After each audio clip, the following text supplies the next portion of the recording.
Hola, buenos días. Bienvenidos al segundo día de la Escuela Latinoamericana de la Bolsa. Como saben, hoy iniciamos una nueva lección que tenemos en música y nuestra docente va a hablar de Mendoza. Nos vamos a hablar de aquí a ahora.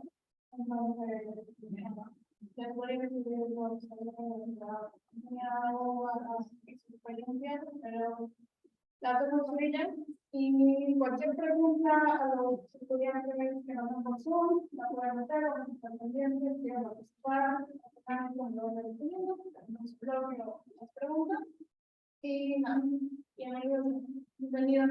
Gracias, Karen. Bueno, ahí, acá, aparecí. Okay. Bueno, buenos días a todos, virtuales y presenciales. Mi nombre es Noelia Méndez Santolaria y junto con María Julia Eliosov y con Pato Laterra, que no me están acompañando hoy, pero van a estar dando el eje de economía feminista conmigo en esta escuela. Son 4 encuentros. El objetivo de los encuentros es que se presenten algunos conceptos básicos de la economía feminista, las principales críticas que la economía feminista hace a la economía ortodoxa, los principales aportes, cuál es el avance de la agenda en la región y cómo podemos pensar el desarrollo de América Latina desde esta perspectiva.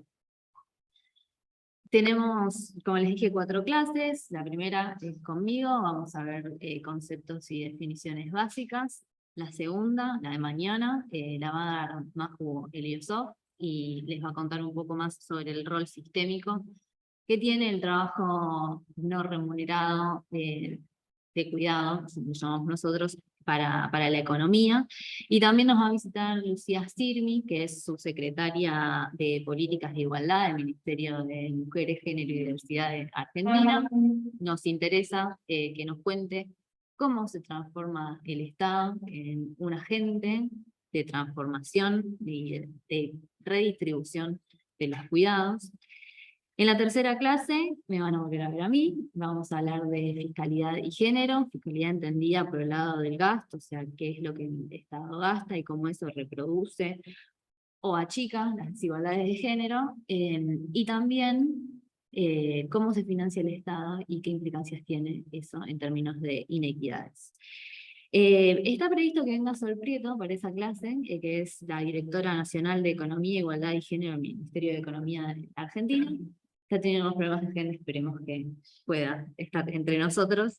Pero ahí me interesa compartir con ustedes lo que fueron las experiencias desde la política pública, en los intentos por disminuir las brechas de desigualdad, intervenir en la economía con objetivos de equidad de género. En la última clase lo van a tener a Pato Laterra y van a estar hablando de los modelos de desarrollo de la región y cómo eso impacta en las inequidades de género, en los regímenes de bienestar que tenemos, y también van a estar hablando de la política comercial y la política de inserción de la región en el mundo, por decirlo de alguna manera, y cuáles son las desigualdades que eso entraña, ¿no? Maju es docente en la UBA y en la Universidad Nacional de La Plata, y Pato también. Ambos dan economía y género y perspectivas feministas de... Adelante. Perspectivas feministas en las ciencias económicas. Y mi idea, un poco para comenzar, es que nos presentemos, los que estamos acá en vivo, y si quieren los que están online nos dejan en el chat sus nombres, de dónde son, por qué se inscribieron en la escuela. Me gustaría conocerlos un poco. Así que no me hagan elegir, quieren empezar. ¿Alguien? Ahí va, por favor. Mi nombre es Juana Felipe Andrade. Yo soy economista de base y estoy haciendo un doctorado en economía ambiental. Pues especialmente el tema de la comida mucho porque nosotros trabajamos con comunidades donde para nosotros es muy importante el empoderamiento del territorio. sobre todo si tienes una procesos de cohesión, las luchas, la actividad de entonces estoy muy interesada en seguir fortaleciendo este comité. Bueno, bienvenida, muchas gracias por romper el hielo, no sé, alguien. Soy de la Universidad Nacional. Muy bien. ¿Alguien más?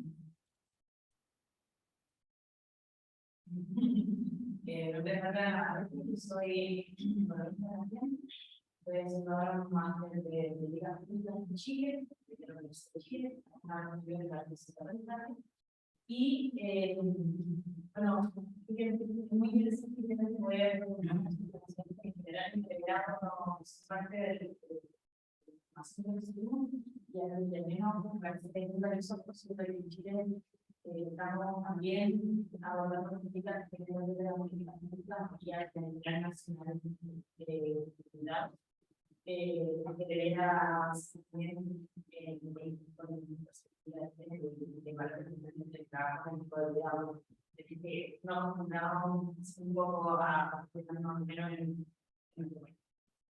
Muchas gracias. Bienvenida. Yo me llamo Carita Mayorga, soy profesora de la Universidad Nacional de Colombia.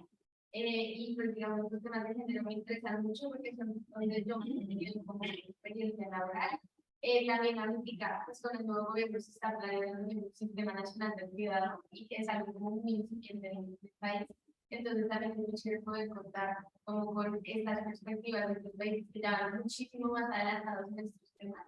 Y sobre todo, digamos, temas de como un poco más interseccionales. Entonces también me interesa mucho. Me alegro mucho, bienvenida. Aquí. Mi nombre es Oscar Carrillo, soy economista igual de la Universidad Central del Ecuador. Yo ahorita estoy estudiando en economía igual. Y bueno, me acerqué a la investigación en general con enfoque de las políticas públicas. Entonces, creo que es muy importante incluir estos nuevos enfoques para mejorar la política pública en sí del Ecuador y de Latinoamérica.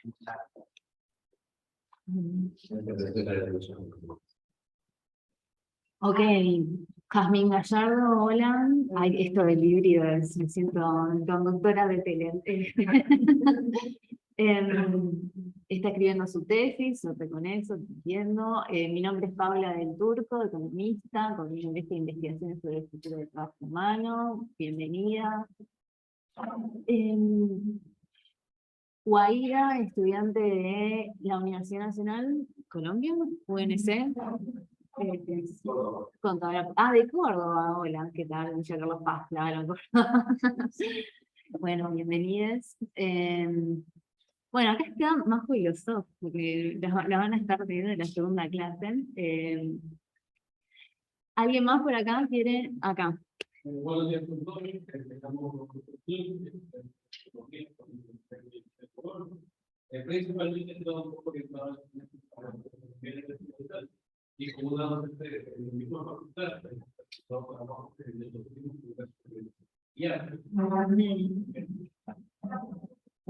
tal vez nos cruzamos. Ya. ¿Alguien más? Ya, me gusta.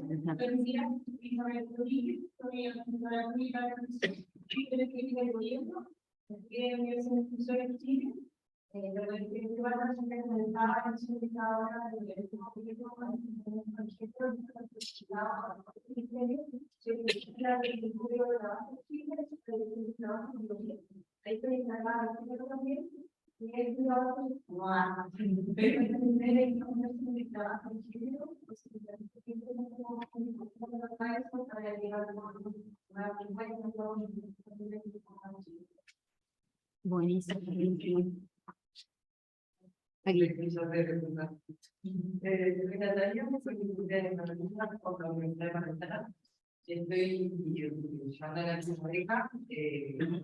Yo tengo un trabajo de estudiado en el marco de la actividad de la universidad. Bienvenida, muchas gracias. Bueno, pues soy Fernanda, soy también de la Universidad Nacional de Colombia. Soy estudiante de pregrado y en economía. Y realmente yo no tengo una posibilidad de trabajar como tal de economía feminista, interesado por los temas de economía en general, pues igual creo que Argentina es como el punto de similar, al menos en mi país, como en avance de luchas y de construir un país de teoría de esos temas. Muy bien, muchas gracias. Ay, Yo soy Vanessa Rodríguez, soy economista de la UBA y terminando mi máster de economía. Soy también investigadora y docente de la UBA. Y mi enfoque en economía feminista es una materia relativa de la facultad, lamentablemente. Entonces, considero que es un tema que está transversal, que debería estar no obligatorio, que debe tomar una actividad para todos. tal cual. Esto fue un nombre de Ramírez, todo el gobierno, estudié la escuela del Ecuador. Bueno, me inscribí en la escuela, sobre todo por economía del enfoque que tienen. Sí, es muy importante como lugar muy por el tema de los derechos de las mujeres, todavía se entiende aún, inclusive ahora en Argentina, un poco más dentro de la opinión de la que quiere también. Entonces, bueno, soy nuestro contado de él y aprender no nacional un proyecto país del mundo que con la ONU puede dar la falta de liderazgo de todo el tema de debería ser un término de educación.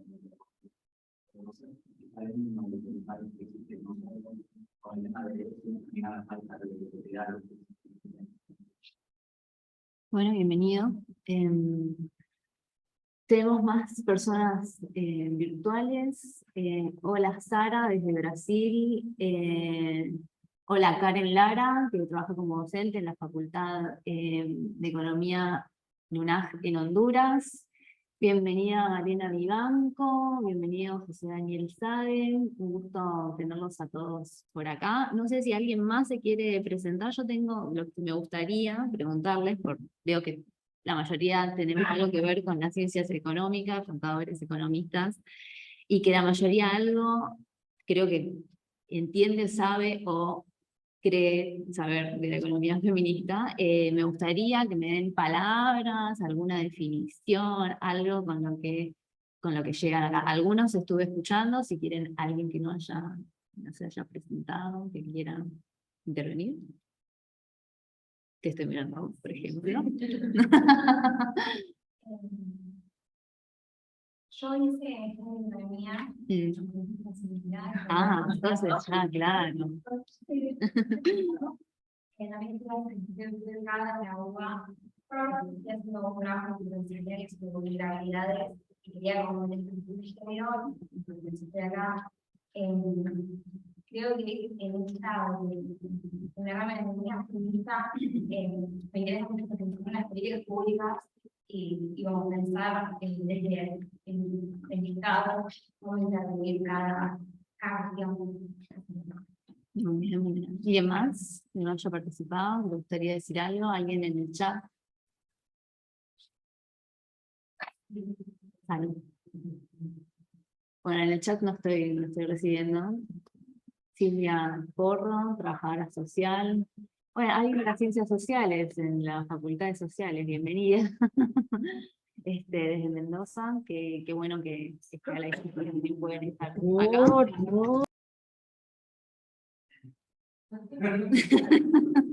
Bueno, tenemos interferencias.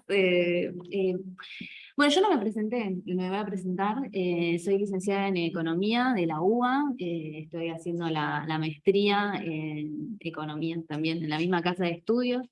Trabajé muchos años en el sector privado, desde que tengo 18 años. Trabajé en la empresa familiar, es una importadora de productos para laboratorio. No sé qué tan familiarizados están con la economía argentina, pero es un rubro complicado.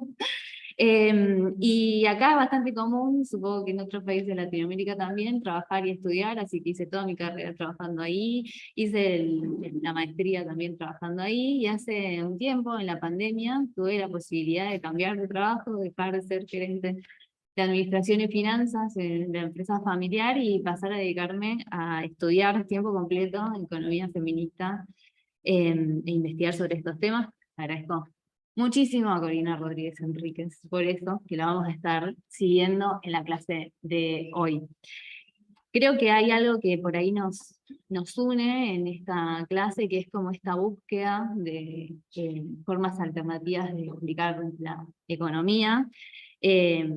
En mi formación busqué que la economía me explicara lo que veía en el trabajo, veía en el diario, veía en la vida, y en ese momento la UBA, por lo menos en ese momento, me dio la posibilidad no solo de conocer el paradigma neoclásico, obviamente, pero también de conocer pensadores marxistas, heterodoxos y feministas, y me parece que eso es resultado de una búsqueda activa, como la que estamos haciendo hoy acá en esta facultad, que por algo es esta, y no otra.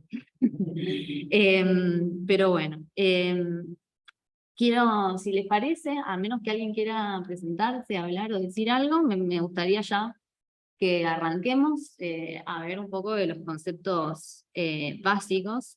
Como les decía, vamos a estar siguiendo todo el programa, ¿no? Ok, perfecto. Vamos a estar siguiendo el texto de Corina sobre la introducción a la economía feminista. Y voy a intentar explicarles qué es la economía feminista, que es un campo muy amplio.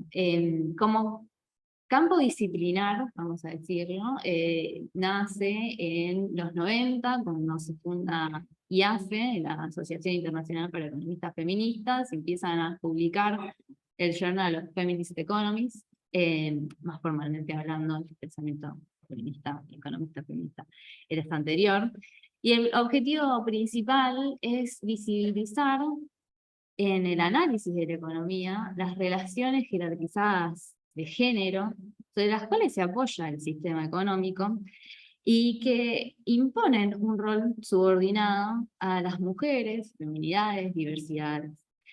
La economía feminista hace crítica del paradigma neoclásico, crítica también del marxismo, pero no nos vamos a enfocar tanto en eso. Nace plural y situada, y como un proyecto político.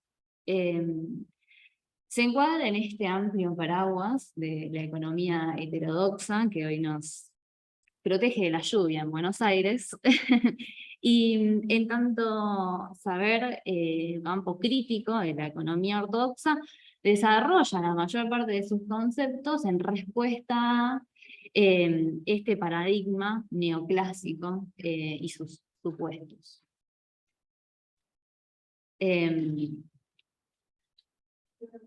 Buen día. Ahora, la economía feminista no solo critica la capacidad explicativa de este paradigma económico que nos construimos, sino que también cuestiona los fundamentos de mismos sobre los que se basa el sistema económico. Y nos pregunta, o nos interpela, a pensar ¿para qué es la economía? ¿Para qué es el sistema económico? ¿Está bien o es deseable que el fin último del sistema económico sea la reproducción del capital? ¿Qué lugar deja eso la sostenibilidad de la vida y fines que no tengan que ver con la acumulación de la ganancia? Y por eso nos propone que aboquemos el análisis económico a la problemática de cómo se sostiene la vida. Una vida que valga la pena ser vivida, como dice María Pérez Orozco, una vida que se concibe más allá de la propia, que se concibe en un contexto, que es situada en un planeta, que implica un ambiente. Y también nos pregunta, ¿economía para quién? ¿A quién es funcional el sistema económico? Y en eso denuncia la subordinación de las feminidades en este formas de organizarnos económicamente, y propone que el énfasis del análisis económico sean las cuestiones distributivas, un poco en contraposición a estas visiones de eficiencia versus equidad. Bueno, centrémonos en lo distributivo, centrémonos en la equidad. Bueno, les decía que es plural y que es situada, así como no hablamos de el feminismo, sino de los feminismos.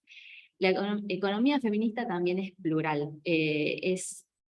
no nos propone verdades universales, únicas, fáciles, ni permanentes, sino que es una construcción de saber que se hace de forma situada, no microeconómica, situada en el lugar relativo de cada uno de nosotros, donde la perspectiva histórica es fundamental para la producción del conocimiento, y explicitar del lugar de donde se habla, o reconocer del lugar de donde se habla, las trayectorias que nos recorren, nuestras identidades, también es fundamental para esta producción de conocimiento, porque eso no solo modela las respuestas que damos a las preguntas que nos interpelan desde la economía, sino que también nos permite hacer otro tipo de preguntas, hacer y hacernos otro tipo de preguntas.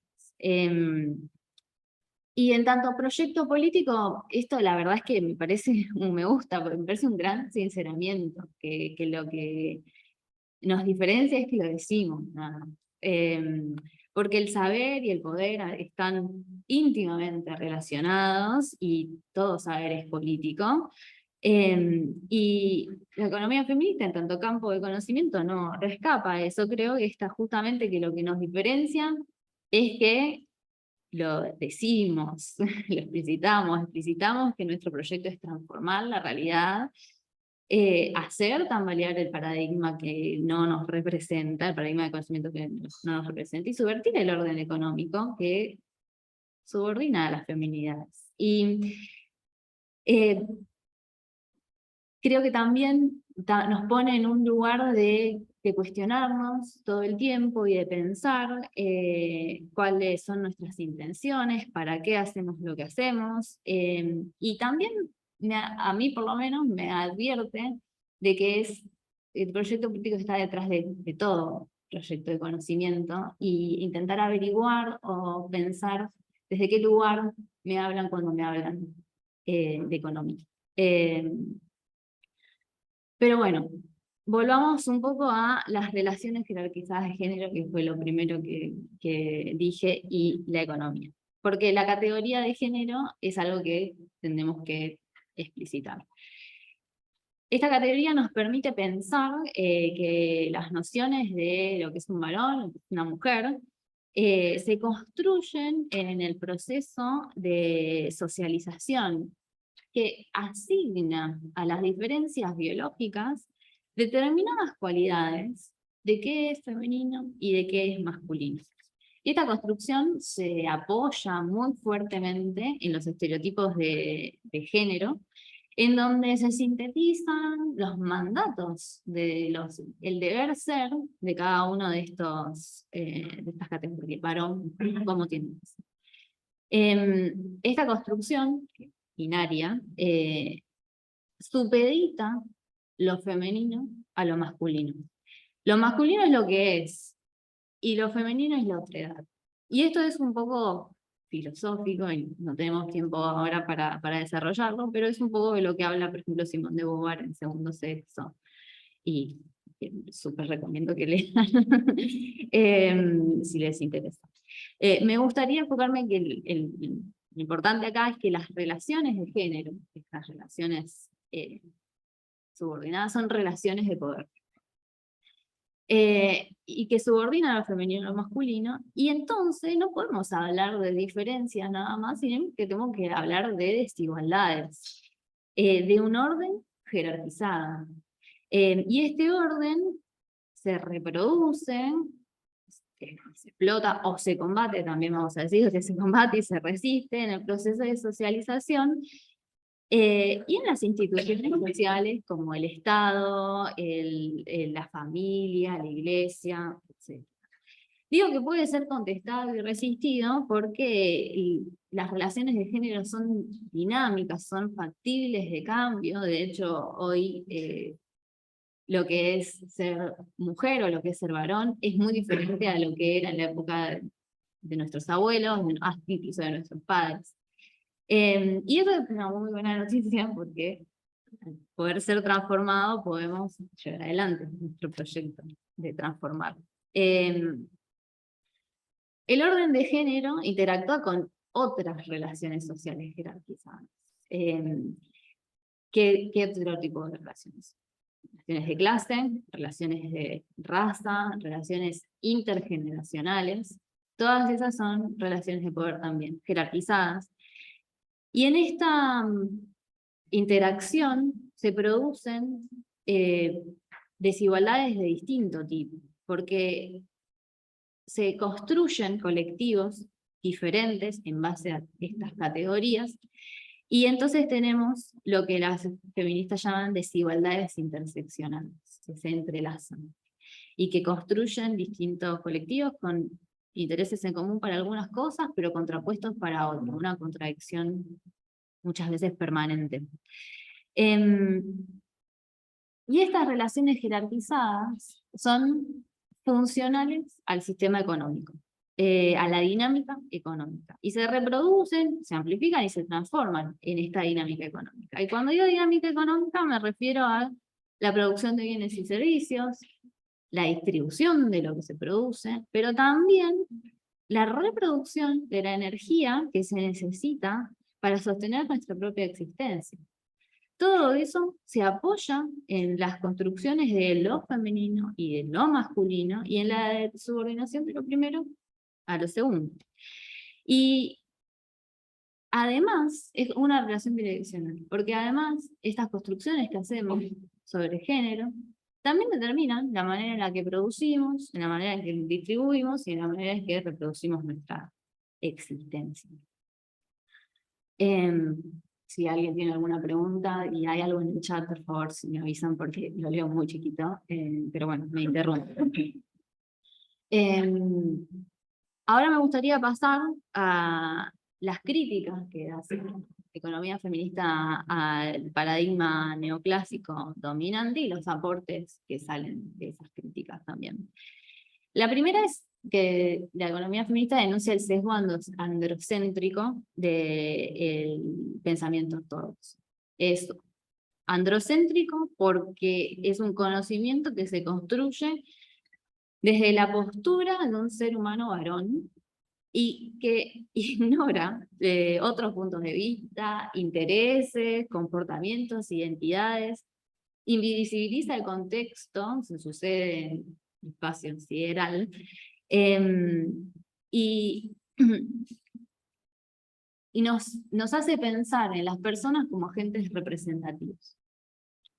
Esta es una abstracción que los neoclásicos usan para simplificar el comportamiento y poder pensarlo en términos de modelos económicos.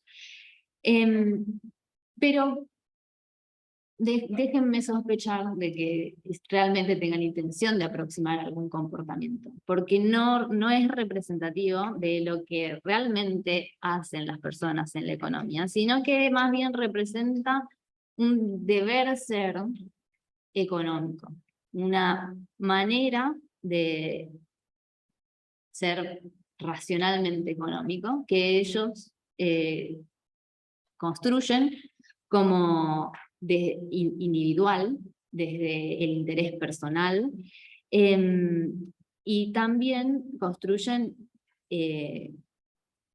como si tuviéramos la capacidad de entender todo lo que nos pasa alrededor, de elegir a medida que vamos transitando la vida. Y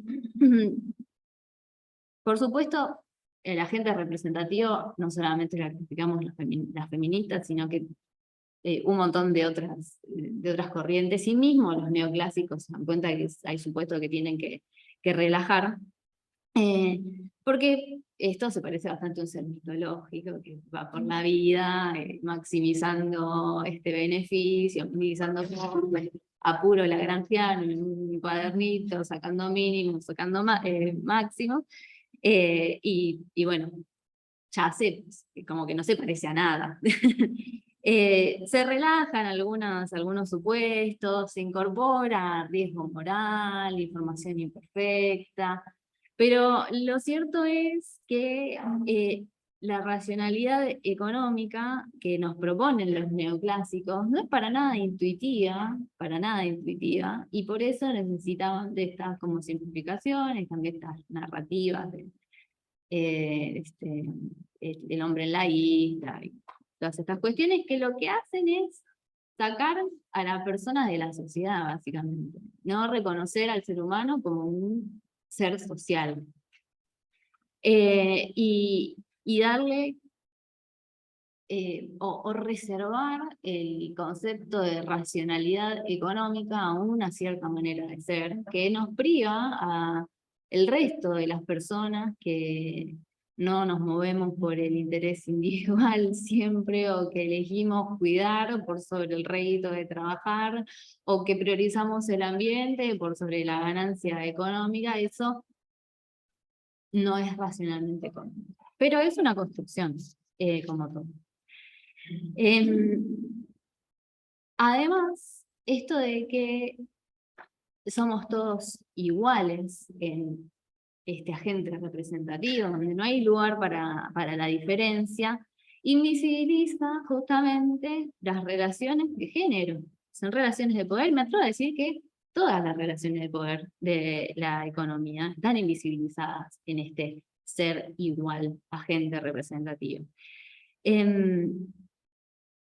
Y lo que dicen las feministas, Amaya Pérez Orozco, que también tienen para leer, es que este comportamiento es más bien parecido al comportamiento de un ser que ignora sus responsabilidades y reciprocidades con el entorno, que es una persona sana, no enferma, que no necesita de los otros, que tiene cierto poder adquisitivo y que pertenece a cierta clase social. Amaya Pérez Orozco dice que representa un varón blanco, heterosexual, burgués, de mediana edad.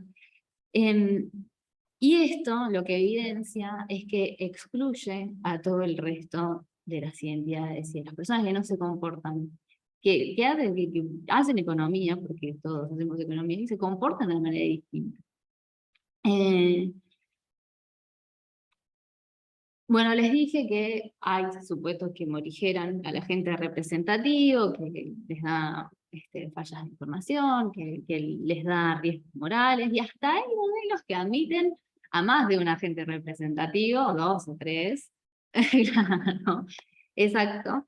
Pero lo que comparten sigue siendo que solo se contempla al mercado como el campo de acción de estos seres económicos. Y el mercado no deja de ser un espacio dominado por hombres y que excluye todo lo que sucede por fuera de ese mercado, pero que sienta las bases para que el mercado exista.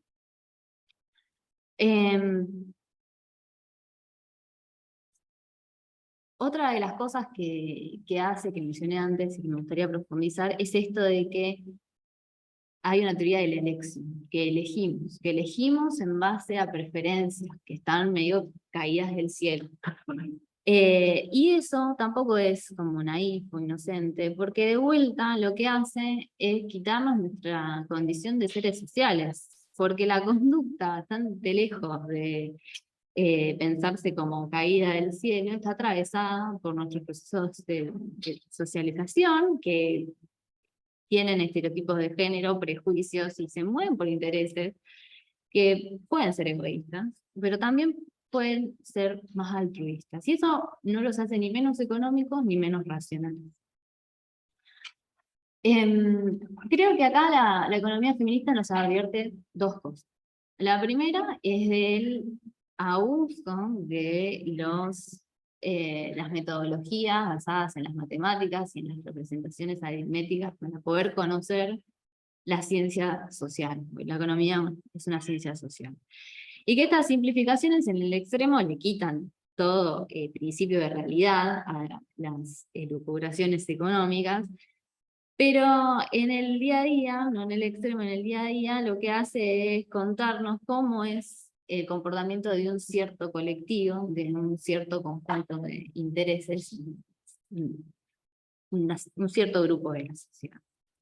Y no es que renegamos de la matemática, de hecho creemos que es un medio, no un fin en sí mismo, un medio, para conocer la realidad, para conocer una realidad diversa,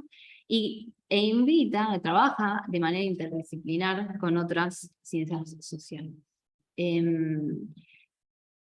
Y lo otro que nos advierte acá la economía feminista es este rol sistémico de los cuidados no remunerados en la economía y estas otras maneras de ser económicos y racionales que permiten el sostenimiento del sistema. Repensar el agente económico significa repensarnos como seres económicos en un contexto social y espacial.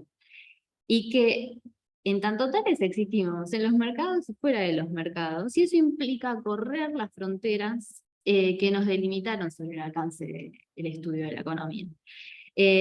La economía feminista argumenta que el trabajo, el factor trabajo, también es un factor que se produce y no aparece en ese espacio etéreo. Y se produce gracias al trabajo doméstico no remunerado, al trabajo de cuidado, que llevamos adelante principalmente las mujeres, y que es condición necesaria para que la fuerza de trabajo se renueve, que pueda ser contratada por el capital, y que así se produzcan esos bienes y esos servicios que tienen un valor económico y que se intercambian en el mercado. Es un rol sistémico, condición necesaria para que todo eso suceda. Y este trabajo no remunerado es invisible a la economía ortodoxa o la mirada ortodoxa de la economía. No, sin esto no podría, el capital no podría producir, por supuesto sin trabajo el capital no puede producir bienes y servicios, pero tampoco se puede efectivizar el consumo, porque el consumo no es solamente gastar dinero. El dinero no se come y la comida no se cocina sola.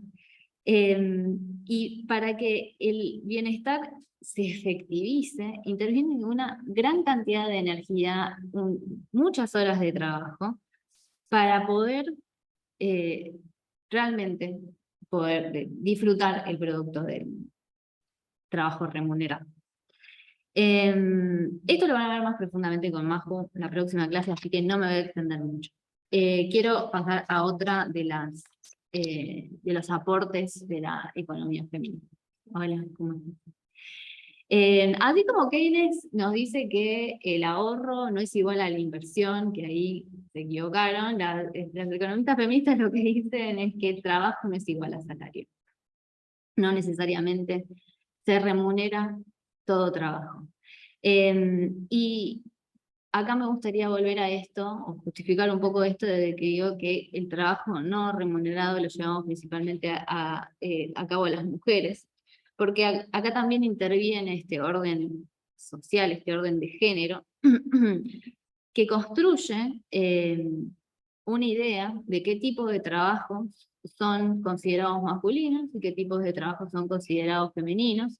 Y eso tiene una implicancia fundamental en todo lo que es el estudio del mercado de trabajo, el estudio de trabajo en general.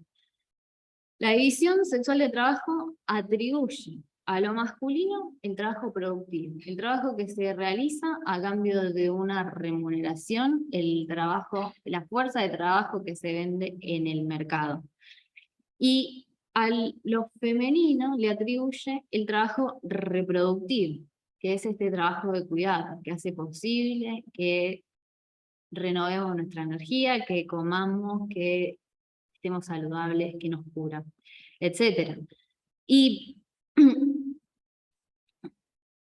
esta construcción social se hace sobre la diferencia biológica o una condición de posibilidad meramente, de que las mujeres podemos gestar, algunas mujeres. Y esta diferencia o esta construcción es explotada por las visiones ortodoxas y biologicistas de la economía, porque lo plantean como una ventaja comparativa. Las mujeres tenemos una ventaja comparativa porque podemos traer, o existe la posibilidad de que traigamos niñez al mundo.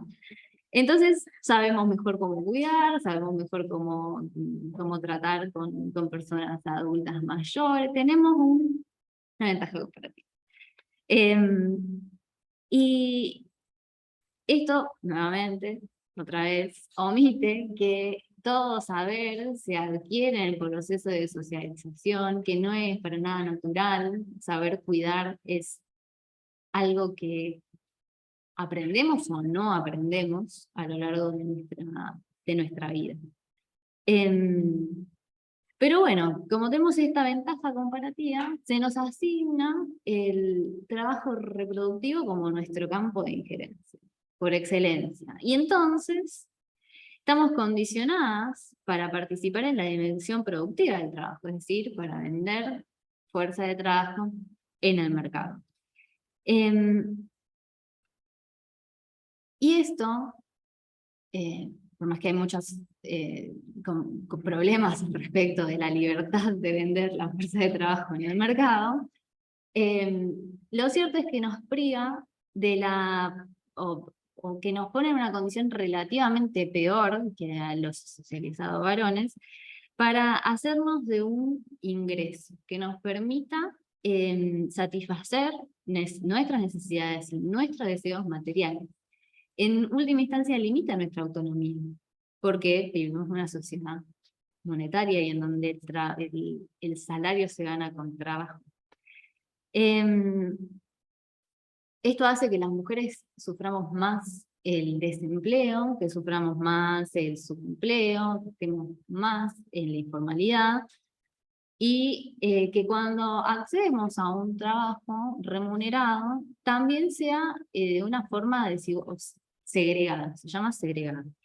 Hay distintos tipos de segregación. La segregación horizontal es la segregación que se refiere a que las mujeres se insertan en ciertos sectores de la economía que tienen o realizan tareas vinculadas típicamente a lo que se espera del ser femenino, y los varones lo hacen en sectores masculinizados.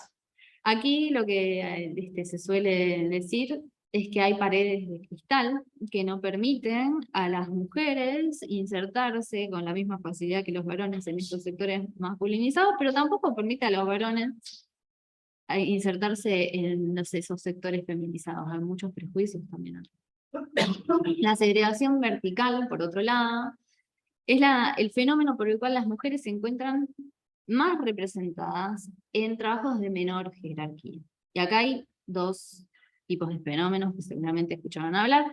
Los techos de cristal, que nos hablan de las dificultades o la mayor resistencia que encuentran las mujeres y la discriminación que encuentran las mujeres a la hora de ascender en el trabajo, pero también nos habla de los pisos pegajosos y qué es esa como inmovilización en compartimentos estancos, en donde ni siquiera es posible ascender.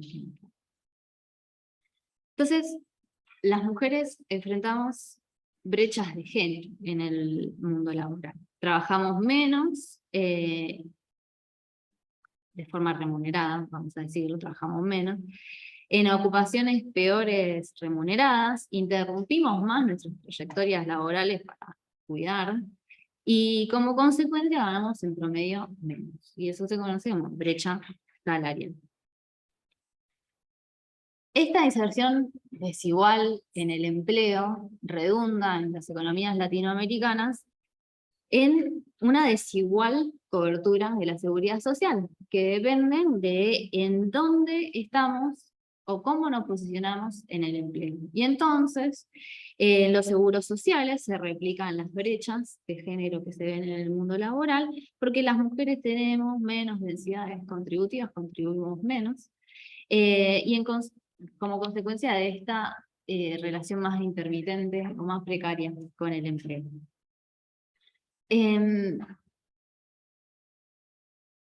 No solo este acceso diferencial al ingreso, no solo limita nuestra autonomía, sino también nos expone de manera diferencial a los riesgos sociales y a la pobreza. Hay un término que se llama feminización de la pobreza, que en la actualidad se usa para referir a la mayor incidencia de la pobreza en términos cuantitativos, hay más mujeres pobres, o la proporción de pobres que son mujeres son más, y también hace referencia a las distintas formas en que varones y mujeres viven y enfrentan esa pobreza. En esto, la economía feminista hace varias propuestas de políticas públicas. Están aquellas propuestas que lo que buscan es cambiar las leyes laborales que reproducen la desigualdad entre varones y mujeres, como pueden ser las licencias no igualitarias, y proponen igualar las licencias para que los padres también puedan cuidar en la misma condición que lo hacen las madres, y también licencias parentales se llaman, o licencias para el cuidado de otros, que se repartan de forma paritaria. También están aquellas propuestas que buscan aliviar que el peso de los cuidados y el trabajo no remunerado recaiga tanto en los hogares, porque dentro de los hogares las que nos hacemos más cargo de este tipo de tareas somos las mujeres, y entonces proponen la provisión de servicios públicos, y lo que llamamos servicios públicos de cuidado, de salud, de educación, etcétera, que tengan cobertura universal, y también advierten sobre algunas políticas de redistribución del ingreso, de transferencias del ingreso, que refuerzan roles de género tradicionales, y proponen impulsar una agenda de transformación de los estereotipos culturales, y instalar un paradigma que permita reconocer, reducir y redistribuir el cuidado entre varones y mujeres, pero también entre los distintos actores de la sociedad, Estado, mercado, comunidad, familia. Y que, en última instancia, podamos hablar verdaderamente de elegir qué es lo que queremos hacer con nuestras vidas. ¿Hay alguna duda hasta acá?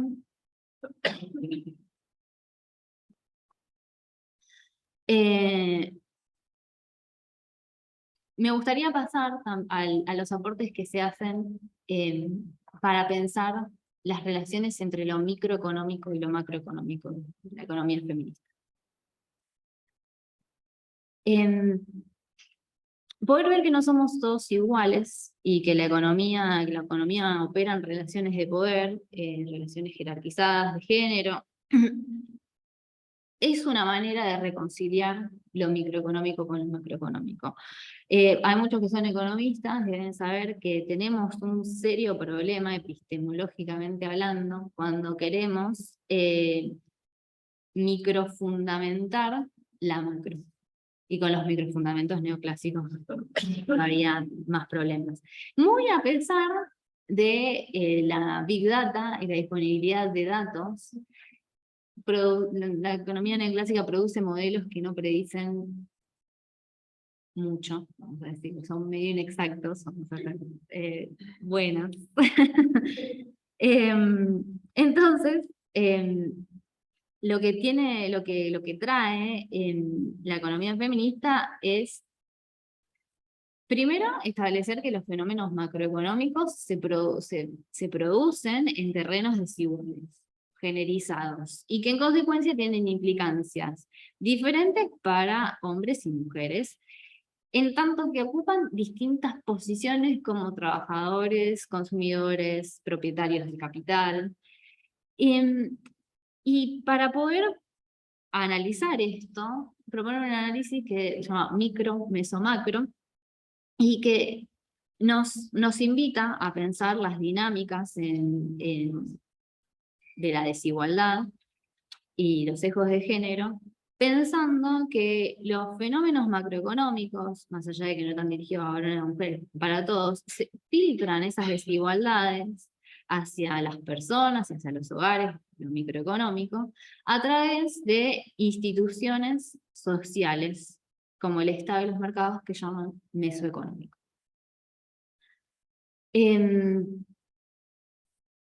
Esto cambia la manera en que miramos los modelos y que que planteamos los supuestos y que trabajamos la macroeconomía.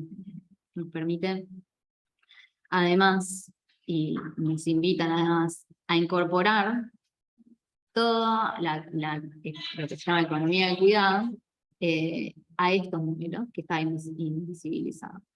Y de esa manera poder construir mejor una forma de aproximar la realidad, o más exacta.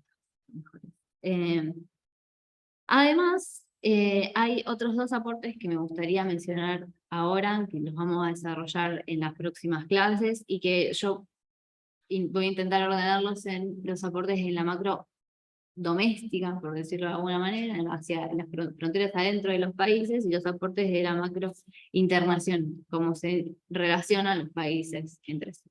Hacia puertas adentro de los países, los aportes de la economía feminista sobre la macro permiten visibilizar que el trabajo de las mujeres funciona como un amortiguador en las crisis.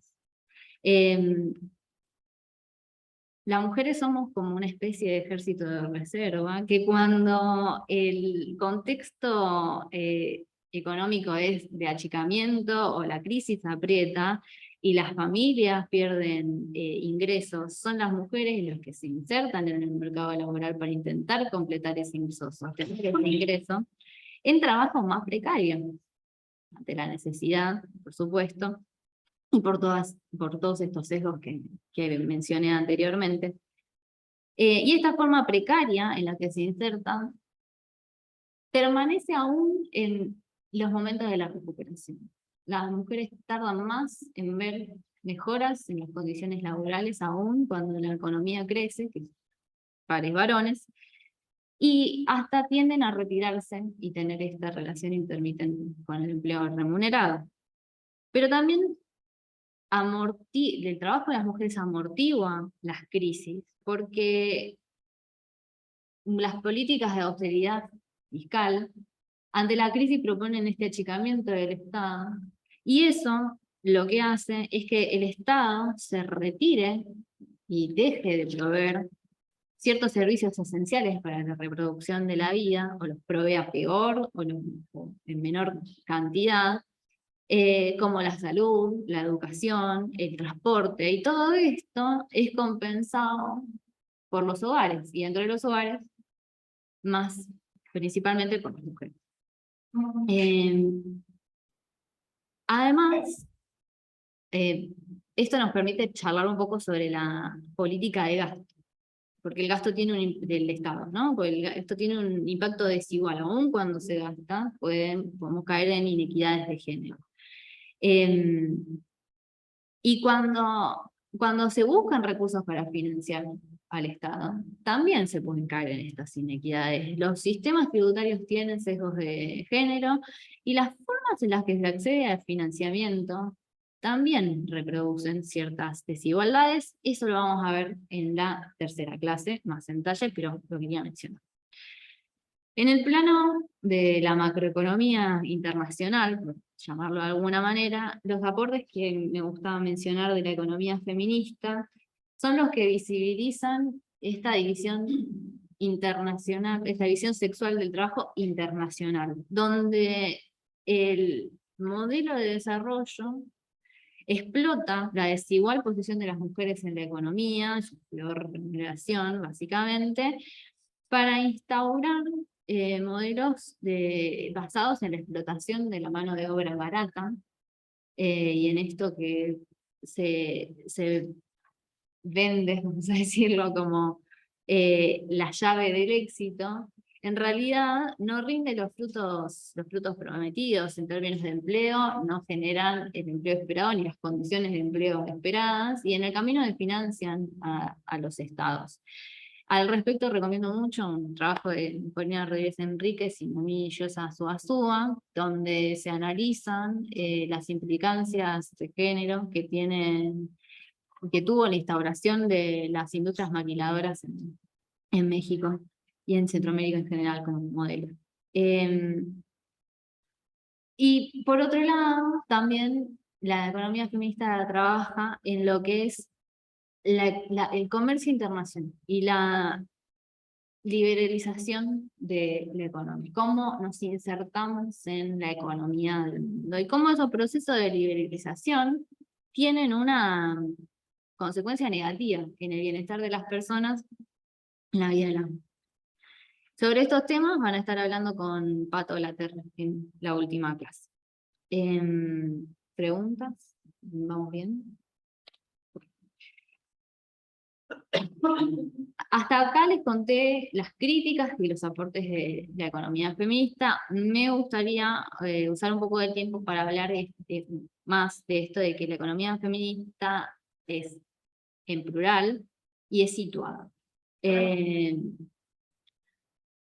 Existen hacia dentro de la economía feminista, por supuesto, dilemas y formas de pensarnos distintas, y acá podemos usar el texto de Amaya Pérez Orozco para estudiarlo y para acercarnos a una caracterización no taxativa, ni lineal, ni un intento de categorización de las corrientes de pensamiento hacia dentro de la economía feminista. También el texto de Carrasco trabaja esto un poco, pero básicamente no toda economía que diferencia entre varones y mujeres, economía feminista, principal advertencia, Amaya bautiza como economía de género a esa corriente de pensamiento que busca erradicar los sesgos androcéntricos de género de la economía neoclásica, pero usando el mismo paradigma neoclásico. No cuestiona las herramientas del amo, vamos a decirlo. Y se pretende que con un mejor uso de la herramienta económica se puedan erradicar estas diferencias y estos sesgos androcéntricos. Se pretende apolítico y estrictamente académico, y eso, Amaya, separar la paja del trigo, no se considera economía feminista. Pero hacia dentro de la economía feminista, que ya estuvimos charlando, que implica el desafío de este paradigma,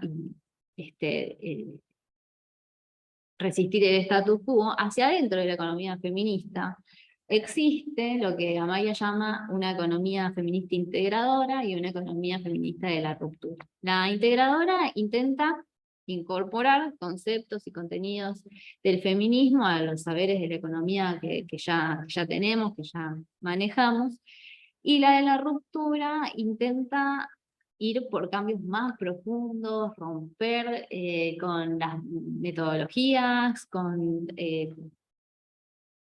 buscar nuevos conceptos rupturistas y nuevas políticas. Ahora, la autora misma dice que esta no es una clasificación taxativa, ni que se pueda encasillar el pensamiento de las personas en simplemente un compartimiento estanco, ni que esto implique una linealidad. Pero sí me parece que está bueno y que sirve para que puedan conocer las diferencias que nos constituyen hacia adentro de este pensamiento, y de los puntos en común que tenemos, y cómo desde ahí es que se construye este nuevo paradigma y le da sentido a esto de que la economía feminista es en plural. Yo creo que muchas veces además tenemos contradicciones, yo mismo a veces quiero romper todo y a veces me siento más integradora. Entonces podemos ir y venir de esos lugares. También les decía que la perspectiva histórica es súper importante en la economía feminista y situarla en el tiempo también es importante. Yo les dije que esto está como campo disciplinar nace en los 90, pero lo cierto es que hay aportes de mujeres pensando en la economía desde la época de los padres fundadores, sí. Acá en el te preguntan si se puede recomendar lecturas sobre el concepto de interseccionalidad de la economía feminista. A mí me gusta mucho Nancy Folbre, que tiene Ascenso y Declive del el patriarcado.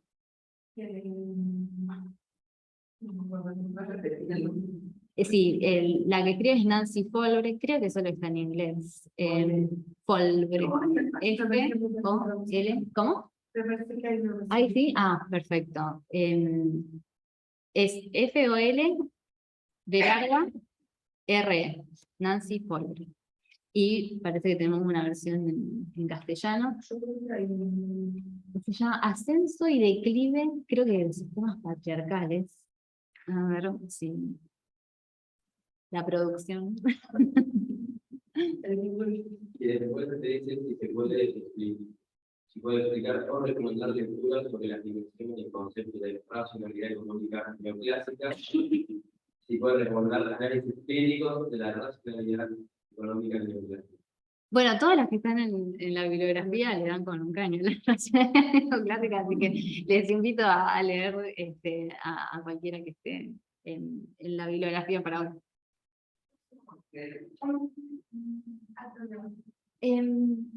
La mayoría, o sea, al programa o a la bibliografía en sí, porque creo que en la mayoría, no, hay algunos que no tienen link, en donde no puse link, después si quieren les paso, les socializo la... Si googlean igual lo encuentran, o sea, es tan fácil, son abiertos. Por WhatsApp.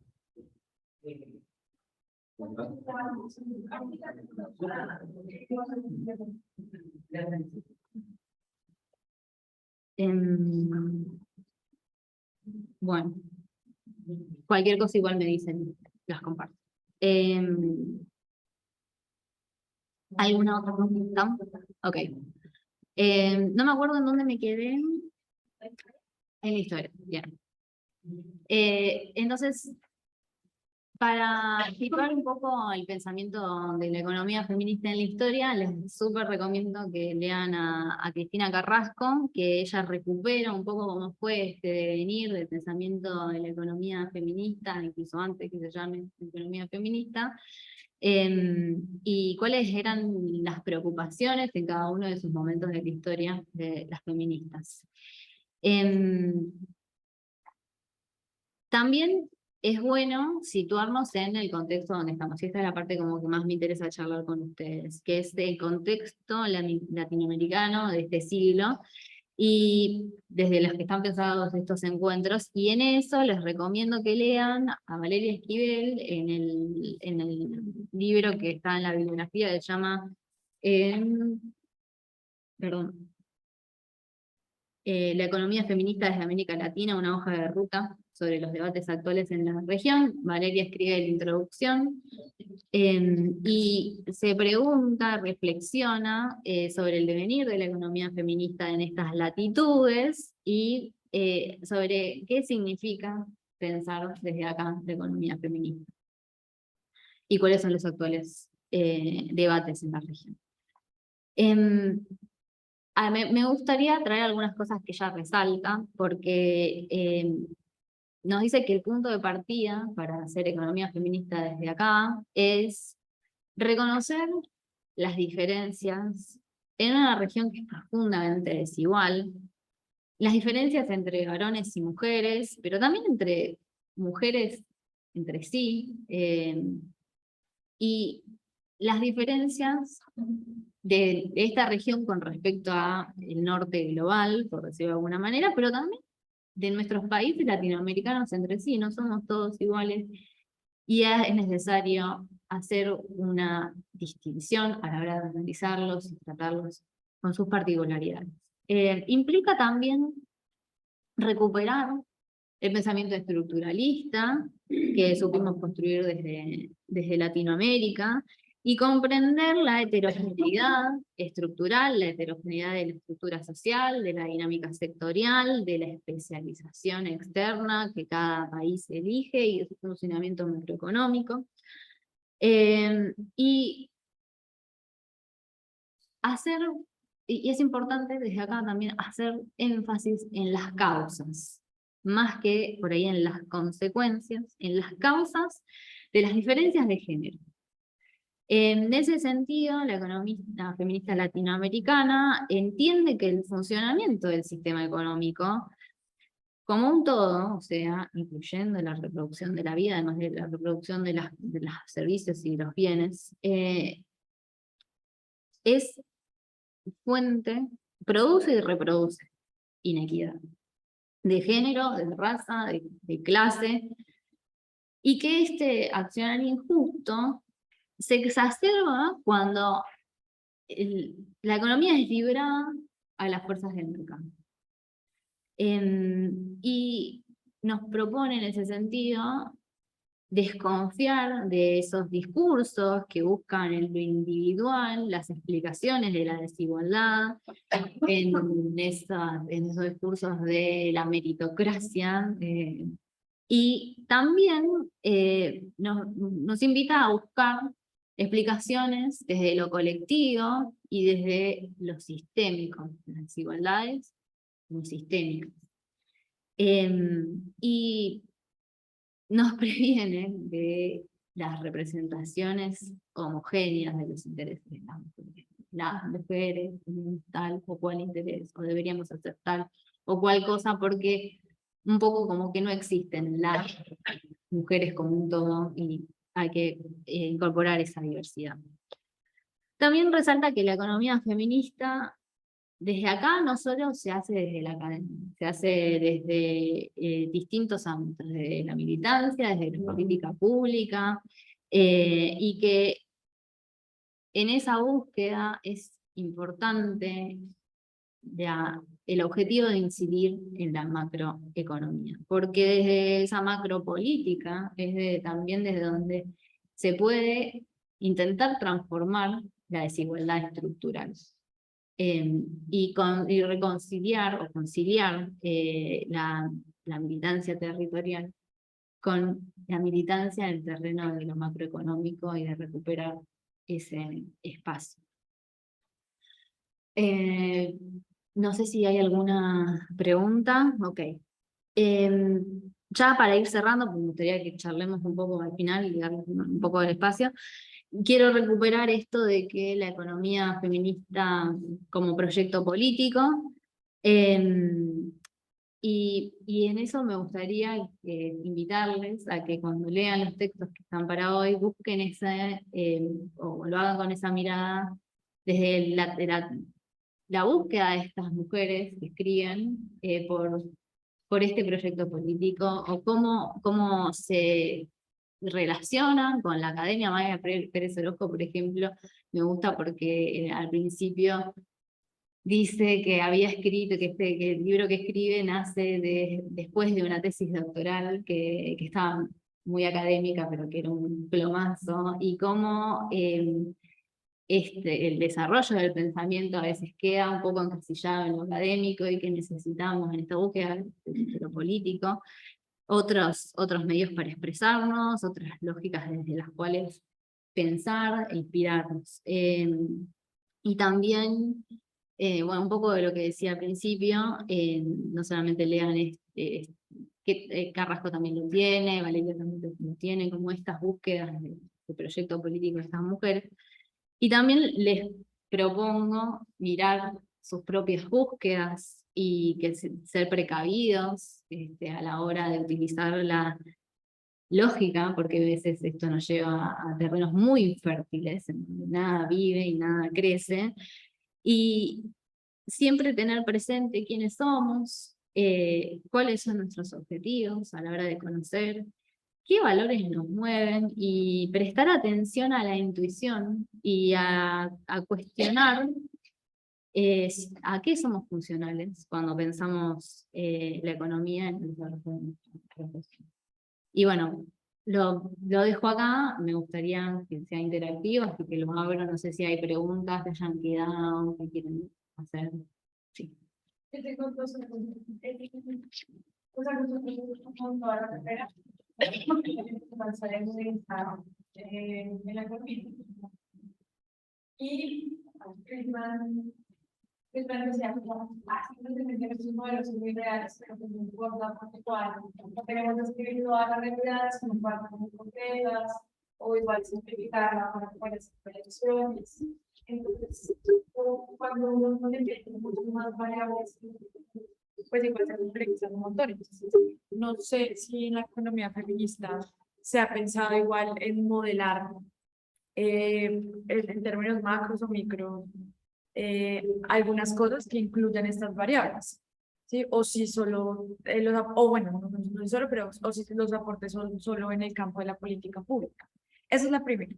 Y la segunda es, pues yo estaba revisando como la bibliografía, pues solo uno de los textos, como la división sexual del trabajo internacional, reconoce pues como que en los países más subdesarrollados es donde hay una explotación de la mano de obra femenina, sobre todo en el tema de las manufacturas, que son muy mal pagas y demás. Pues eso corresponde a esa división sexual internacional, pero no sé si hay, pues es que yo no he mirado mucho como en términos de trabajos sexuales y no solo pues prostitución en lo que uno conoce corriente normalmente, sino digamos en la prostitución también, bueno, es que no sé si es prostitución, bueno, en el tema del trabajo sexual que se brinda por webcams, por ejemplo, que es un servicio y que son los países igual con menores niveles de desarrollo, las que más personas tienen, más mujeres sobre todo tienen en ese tipo de trabajo, entonces no sé si hay algún texto o alguna bibliografía sobre eso en particular. Es que quiero, digamos que la primera pregunta va con una inquietud que nosotros tenemos a nivel Colombia y es las metodologías para calcular las compensaciones precisamente desde la economía del cuidado. Resulta que en la Amazonía nosotros tenemos una situación con respecto a las enfermedades de los niños y el número de horas que tienen que dedicarle las mujeres a ese cuidado por todo el tema de la contaminación a raíz de los cultivos ilícitos. Entonces se han enfermado porque toman esa agua y eso implica que las mujeres tienen que dejar de trabajar para poder obviamente cuidar a los niños. ¿Cuál ha sido la problemática? Y ahí es donde viene mi lente de si quedarme como economista o irme más allá de, y es que con el gobierno local hemos diseñado una política de compensaciones, pero ¿cuál ha sido la dificultad a nivel metodológico? ¿Cómo calculo el número de horas? ¿Cómo visibilizo y le digo en términos monetarios, porque empiezo un conflicto conmigo misma, de que son 20 horas, 40 horas, 50 horas, donde básicamente ellos han tenido que sacrificar muchos años de su vida para poder cuidar a los niños y además de eso se están pidiendo compensaciones para todo, digamos, toda la parte de la enfermedad. Entonces estamos pidiendo compensaciones tanto para el niño como para la cuidadora, que en este caso es la mamá. Pero me enfrento a la situación de qué debo tener en cuenta, con qué metodología lo hago, porque es muy difícil monetizar algo que uno como mujer, y nos lo contaban ellas en territorio, se afecta a nivel psicológico porque dejan de hacer todo su proyecto de vida para cuidar al niño. ¿Cómo monetizo eso, por ejemplo? Y era muy difícil, pero pues es la base para que ellos puedan desarrollar proyectos productivos, que es lo que se planteó a nivel nacional en nuestro país en el Plan Nacional de Sustitución de Cultivos Ilícitos. Entonces yo me he enfrentado no solamente en la Amazonía, sino también en general a nivel nacional, cómo hacemos esas políticas de compensaciones donde pues tenemos que pedirle a las alcaldías o a las empresas privadas que han afectado, por ejemplo, en temas de carbón también, que tenemos otra línea, y en otro tipo de minerales, pero para, digamos, para mí particularmente ha sido muy difícil monetizar algo que tiene unos efectos que son inconmensurables. y no lo he visto muy claro o no sé cuál es la vía para a nivel metodológico calcular precisamente ese tipo de compensaciones. Lo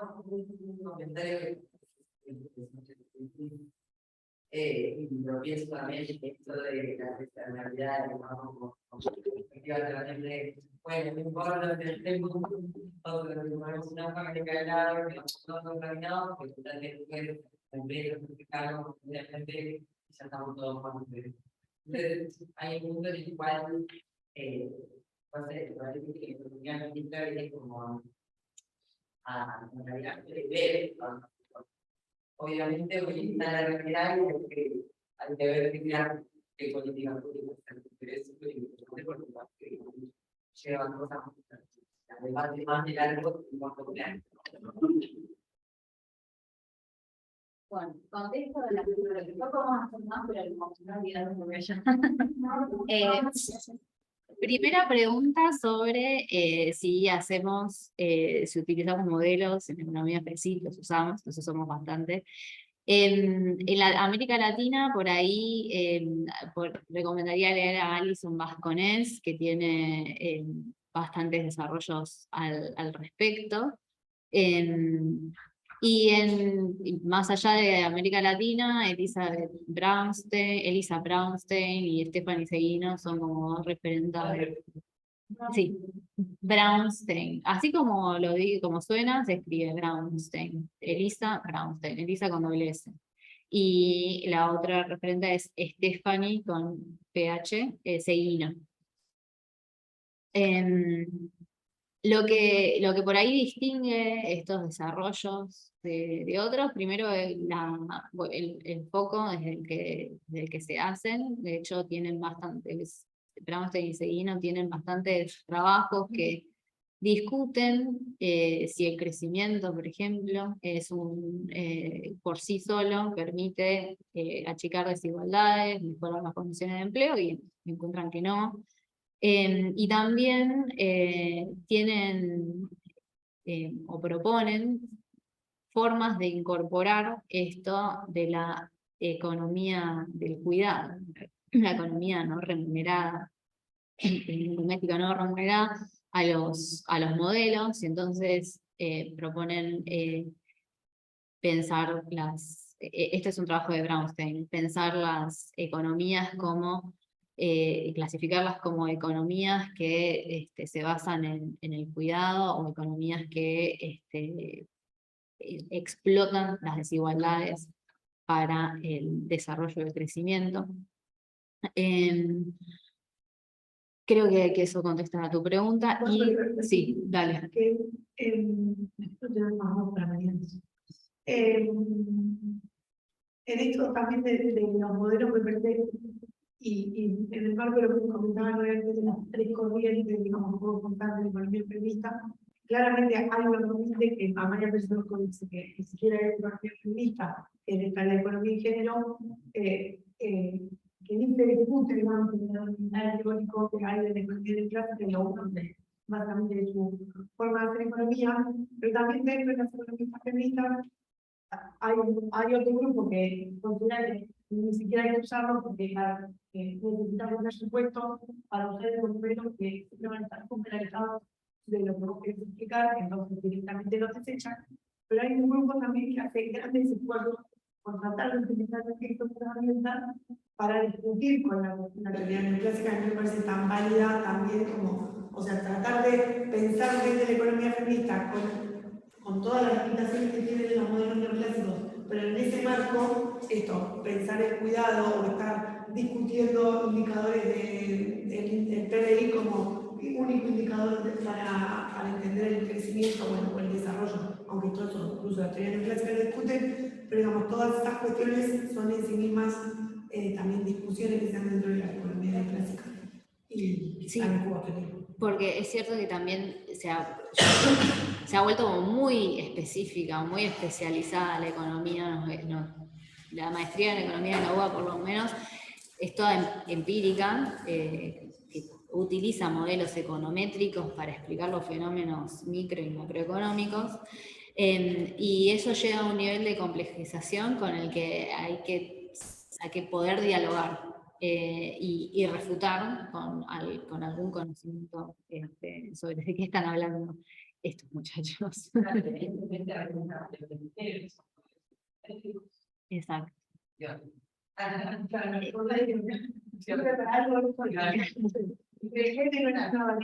No, realmente es una relación de poder, o sea, no es una Dani pero así todo, Corina siempre dice, nos manda muchas que somos bastante renegadas de estudiar econometría, hay que manejar también esas herramientas y las necesitamos manejar para poder discutir también. Pues si queremos generar algo ahí, sí. No, hay quería una pregunta, pero ya que hablamos de econométrico.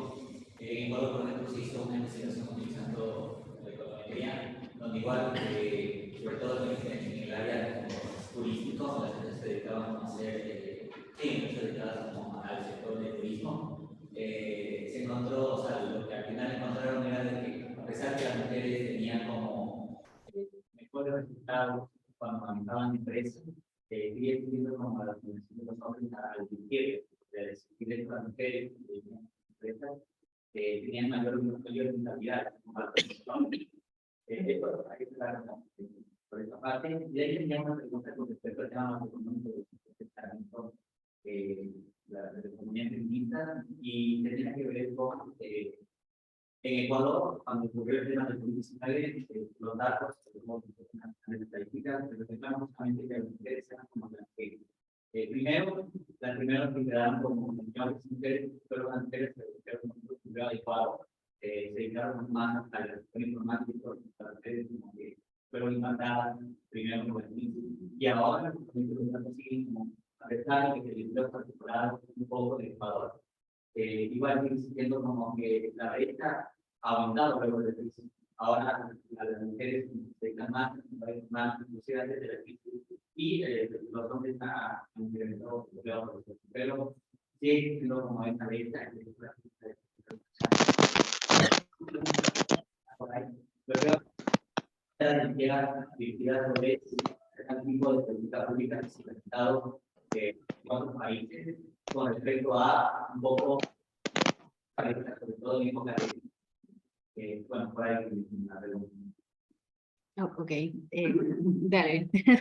Voy a intentar acordarme de todo lo que me preguntaste, pero puedo para allá. Yo te pregunto una pregunta muy similar al resto, porque o sea, yo siempre escuchaba como que una cultura del campo de la economía feminista, por un lado, que se plantea el ponderar el trabajo no cultural.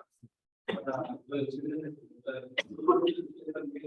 Creo que era poniendo que remunerar el trabajo no cultural es algo muy distintivo para observar las desigualdades y que debe ser acompañado por una política quizás para reducir el papel que tiene la mujer en el trabajo cultural. Entonces, ¿cuál puede ser una política o una propuesta desde las condiciones culturales de América Latina? Teniendo presente que la pandemia del COVID-19 exacerbó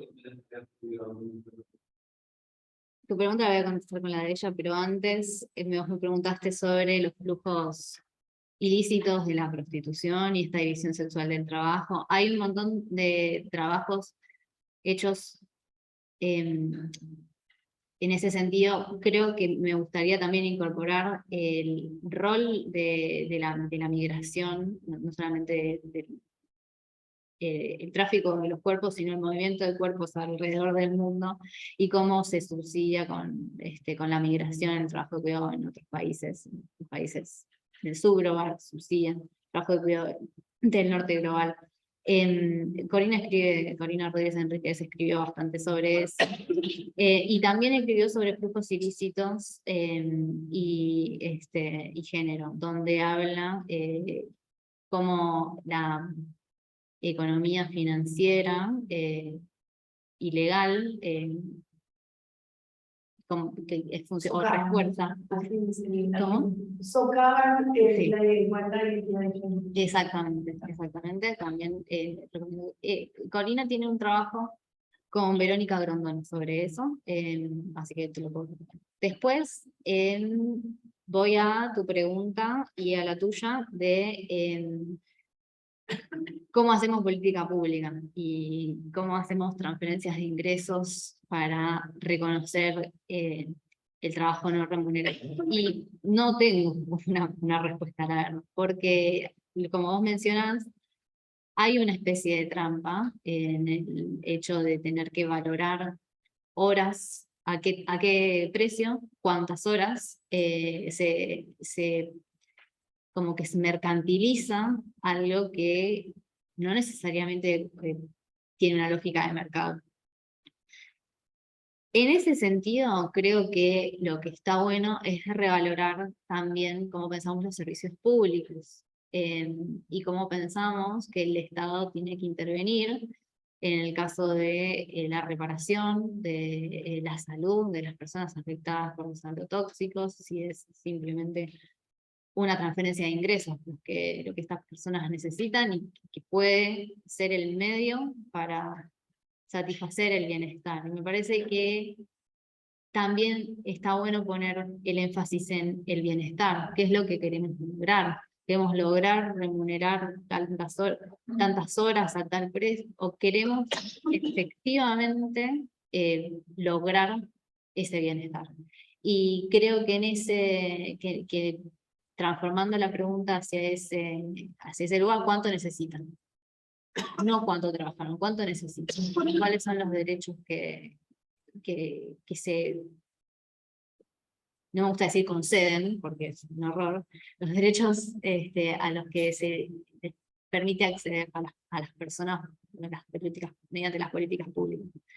No hay una sola herramienta de política tampoco para la intervención, no, por ahí complementar también es una forma de servicios, transferencias de ingresos, la provisión de los agrotóxicos, como cosas complementarias para poder abordar una problemática. ¿Cómo valorizar el tiempo? Puedo recomendarte los trabajos de Soledad Salvador, que es uruguaya y que hizo bastantes desarrollos sobre las encuestas de uso del tiempo, y hay una serie de estudios que miden cuánto pesa el trabajo doméstico no remunerado sobre el PBI, y muchos se hacen sobre la base de los escritos de Soledad Salvador, así que una punta para ahí. Después, sí.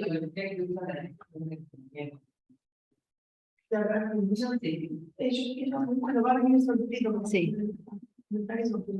Entiendo que ellos utilizaron el valor del trabajo doméstico remunerado, de lo que se paga el trabajo de la momento, pero bueno, era el último valor de referencia con los datos que teníamos en 2003. Era, bueno, ahora tengo datos muy buenos. Yo quería decir la cosa que me quedó del metodológico y de la econometría y la economía. Que la economía feminista no use econometría o no use sus modelos de la teoría clásica, no quiere decir que no use modelos y no quiere decir que sean menos válidos, no, que sean menos ciencia, la economía feminista, porque la economía no usa la organización económica. Eso también me parece que hay que resaltarlo, porque si no.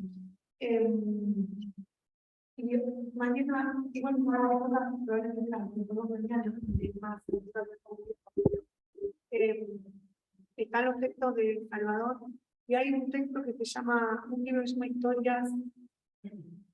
Historia, debates, no me acuerdo, todavía lo traigo bien, que creo que está en la bibliografía de Cristina Carrasco y Bordería, que tiene un artículo especial para vos, si te interesa eso, que hace todo un recorrido histórico de las discusiones que hubo en torno a cómo medir el trabajo de cuidados, en todas las discusiones que hubo cuando fueron armando la encuesta de uso del tiempo, que está buenísimo eso, cómo van presentando distintos argumentos, que es para mí, yo me convence en esta historia, a los 2 minutos me convence más en otra, pero los argumentos para decir, bueno, usamos el salario de la trabajadora doméstica de casas particulares, que es en todos los países el salario más bajo que existe en la economía, o usamos, por ejemplo, el salario de un chef, ¿no? Que es mucho más alto que un ayudante de cocina, tal vez para recuperar las horas de trabajo.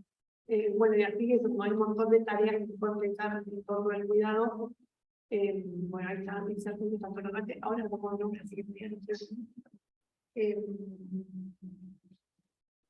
Y esto, la remuneración igual al trabajo de cuidado como respuesta a las desigualdades, eso dentro de la economía feminista es muy discutido, incluso, claro, bueno, por ejemplo, para la discusión en Argentina actualmente está muy el debate del salario básico universal, o esto de la renta ciudadana o el ingreso ciudadano. Ahora en Argentina la discusión es salario básico, y por eso se habla de salario justamente porque es para remunerar un trabajo que, entre otros, está estudiado, pero hay otros tipos de trabajo más vinculados en la economía popular que están mal remunerados. Y incluso Silvia Federici, que es una de las autoras, ¿no?, de eso que llaman amor y trabajo no pago, las últimas veces que estuve en Argentina, dice, bueno, esa discusión, el debate de que al trabajo de cuidado hay que remunerarlo, que nosotros llevamos esta bandera en los 70, todas las economistas feministas de los 70, hoy en día lo ponemos en discusión, como que en ese momento era una consigna que nos servía un montón para visibilizar que esto es aporte económico. Ahora, si la respuesta o la solución a llegar a las sociedades más justas es remunerarlo, está en discusión. Tal vez eso, para ir la discusión más en torno más a la redistribución del cuidado que al pago, ¿no? Y hay un montón de política pública por ese lado. Sí, porque hay algunos como también es que la remuneración del cuidado no refuerce los estereotipos de género tradicionales. Y eso es todo un desafío. Porque si está bien que le ponemos a las mujeres porque cuidan, entonces estamos legitimando que ese es exactamente su rol. Hay lenguaje acá, hay lenguaje.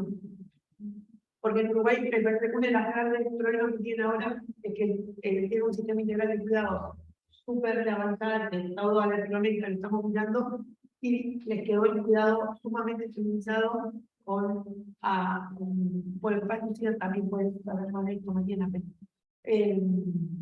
con también mujeres muy bajas en relación a otras actividades en la economía. Sí, esa era una pregunta que tenía que hacer, es más que nada, y bueno, creo que también está relacionada con lo que estábamos discutiendo, y es el hecho de la posición de feminista, digamos, respecto al Estado, porque el Estado en muchos sentidos también tiende a mantener e incluso, a veces incluso ahondar las diferencias, las desigualdades, especialmente de género, entre otras.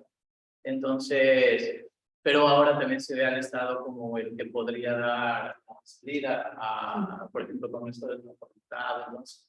Entonces, en sí es eso, ¿no? La posición de feminismo respecto al Estado, porque... Nunca te voy a poder dar la posición.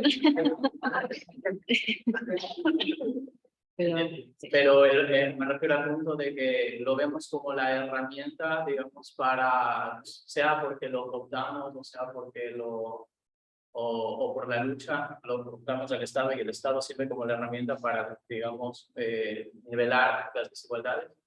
O es más bien el ente que incluso mantiene las desigualdades y que es más complejo, porque además el Estado está basado también por la dinámica patriarcal, ¿no? Entonces es complejo, no sé hasta qué punto el Estado puede, o cuál es la posición, digamos, del mismo respecto a, no una posición, sino más bien la forma de abordarlo, por así decirlo. Ok. Bueno, primero decir que nos lo preguntamos y que además reconocemos este doble rol del Estado como garante de condiciones capitalistas que reproducen las desigualdades, pero también vemos la contradicción porque también los Estados se erigen como los garantes de los derechos y se vulneran en ese sistema capitalista que funciona. Entonces creo que el Estado está siempre en disputa, vamos a decirlo de alguna manera, en contradicción permanente, y que no Yo no soy anarquista, hay muchas que sí, pero que me da la impresión de que esto es un espacio de poder que no se puede resignar y que no nos podemos resignar a no transformarlo, porque me parece que lo que está en juego también es de qué manera construimos poder, porque la realidad no se transforma sola y necesitamos herramientas de construcción de poder, un poder distinto, por favor, del que se ejerce, un poder feminista.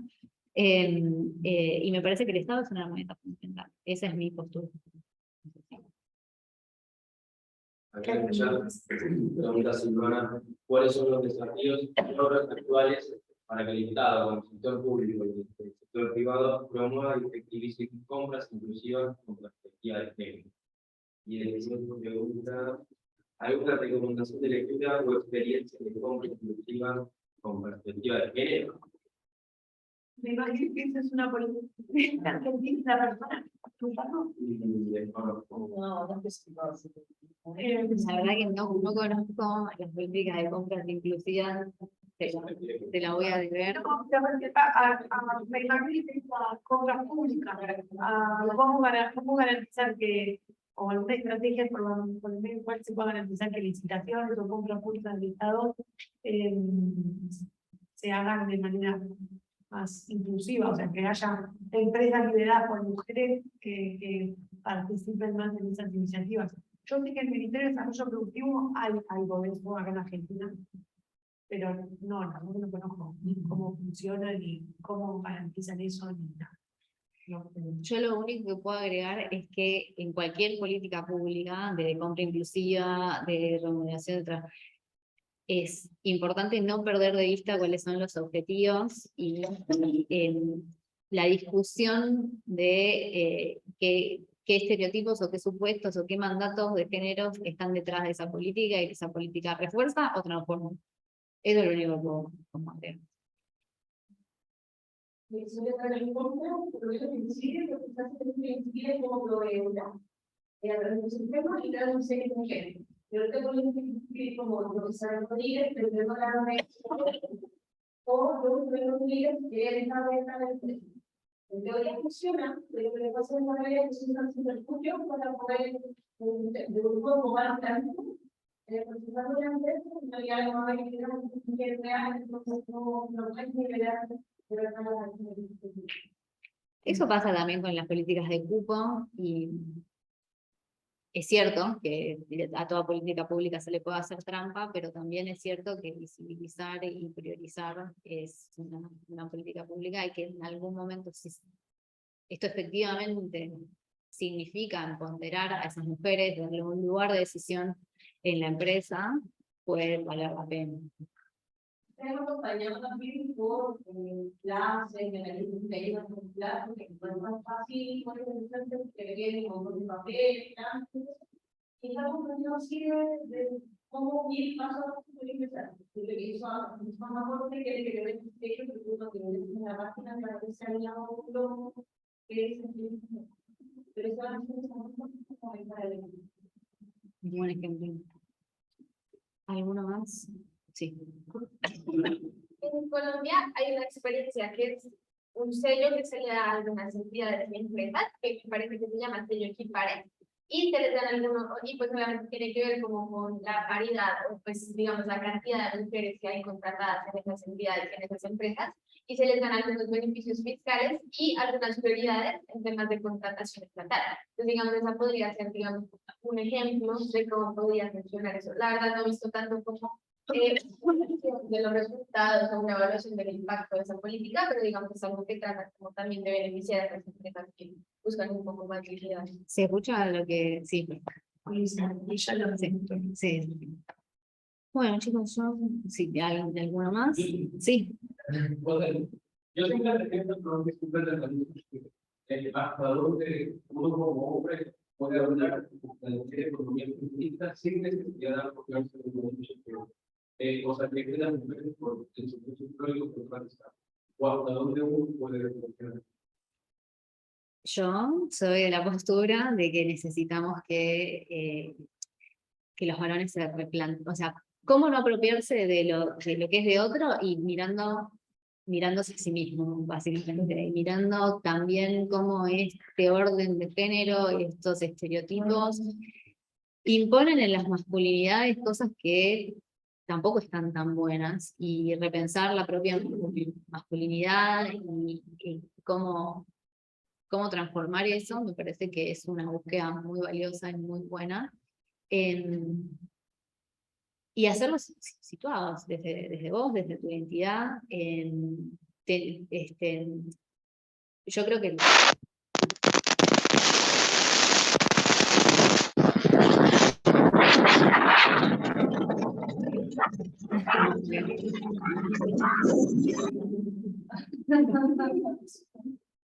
pero bueno, sí, necesitamos más varones porque el sistema no se transforma solamente con lo que las mujeres o las disidencias, las identidades diversas podamos hacer.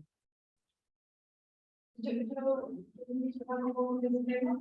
A mí me parece que igual la formación de los economistas, o sea, no creo que deben tener esto presente y que si en su rol profesional sean entidades públicas o privadas, pues también debe tener en cuenta para la orientación que ellos den a su trabajo. Pero a mí sí, en el tema investigativo, o sea, como, no sé, en Colombia ahorita en octubre vamos a tener como un congreso de economía heterodoxa y el tema principal es el rol de la mujer en la economía. Y el panel es un panel de 4 manes y cuatro chicas.